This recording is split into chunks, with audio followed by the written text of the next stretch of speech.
नहमदुहु व नुसल्ली अला रसूलिहिल करीम अम्मा बाद फ़अऊज़ु बिल्लाहि मिनश शैतानिर रजीम बिस्मिल्लाहिर रहमानिर रहीम। हम आपके सामने उन सूरतों को बयान कर रहे थे जिन सूरतों में सजदा साहब वाजिब होता है।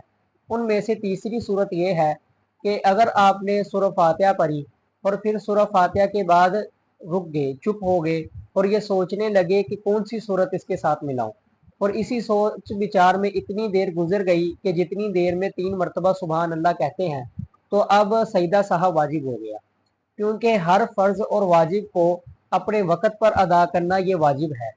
और क्योंकि सूरह फातिहा के साथ सूरत मिलाना ये वाजिब था और वाजिब को अदा करने में तख़ीर होने की वजह से अब सजदा साहब करना पड़ेगा। अगर नमाज के आखिर में सजदा साहब करेंगे तो नमाज दुरुस्त हो जाएगी, और अगर सजदा साहब नहीं करेंगे तो नमाज दुरुस्त नहीं होगी। और इसी तरह नमाज की इस तरह की जितने भी सूरतें हैं, यानी कि जिनमें फ़र्ज़ या वाजिब को अदा करने में तख़ीर हो गई, तो इन तमाम सूरतों में सजदा साहब करना पड़ेगा। जैसे आप 4 रकत वाली नमाज पढ़ रहे हैं और अत्तायात में बैठ गए और अत्तायात को पढ़ लिया अब्दुहु व रसूलुहु तक।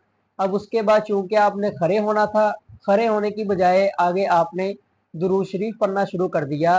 तो जब अगर आपने अल्लाहुम्मा सल्ली अला मुहम्मद यहाँ तक पढ़ लिया तो अब आप पर सजदा साहब वाजिब हो जाएगा, क्योंकि तीसरी रकत के क़याम के लिए आपने तख़ीर की है, इसलिए आप पर सजदा साहब वाजिब होगा।